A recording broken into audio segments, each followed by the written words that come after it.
Nearly 200, mostly Indigenous children, were locked in police cells in Western Australia's Kimberley in the past 3 years. Statistics obtained through Freedom of Information reveal some children spent up to 2 nights locked behind bars. Caitlin Gribben has this report from Western Australia's Kimberley. When the sun goes down in Kununurra, the children come out. They just prowl the street, walking around, going teasing old men, breaking windows, breaking shops and breaking house, all that stuff,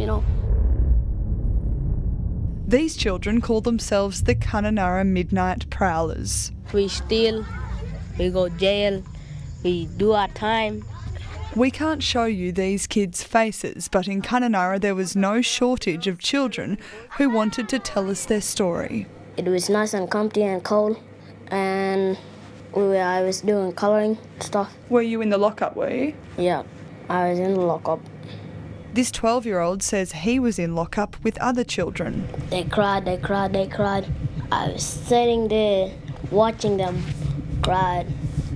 They make me sad. Police lockups are made for adults, they're not made for children. Tammy Solinek works for Amnesty International Australia. The group plans to launch a campaign in June to reduce the detention of Aboriginal and Torres Strait Islander children in Australia. Western Australia locks up more Indigenous children per capita than any other place in Australia. In fact, the rate of detention of Aboriginal children in Western Australia is higher than it was in the apartheid regime in South Africa. Here in Kununurra, when a child is found guilty of a crime by the magistrate, they may be sentenced to detention in Perth and remanded in custody. This is where police have their hands tied. While the child waits, sometimes a day or two, to be flown to the city, they're held inside this building in a police cell. According to official figures the ABC has obtained, 197 children over the past 3 years have been locked up in police cells in the Kimberley towns of Broome and Kununurra.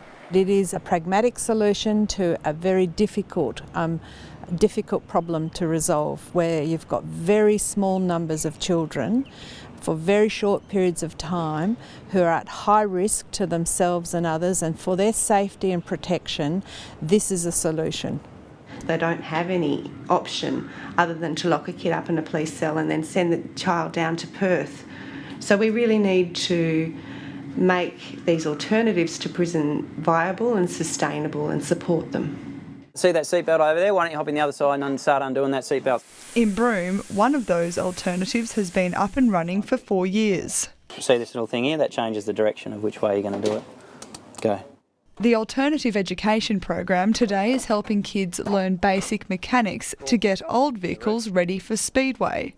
Back in 2010, I identified that there was a large group of children who were high offenders in the Broome sub-district, and around that I thought it'd be good to have alternative premises where the kids could go to school.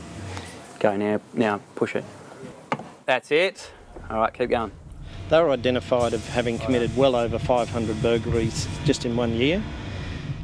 They just act tough. They just go, I've been in a cell before. I'm not scared. That's what they always say. And for now, it's an issue in the Kimberley that isn't going away soon. Caitlin Gribben, ABC News.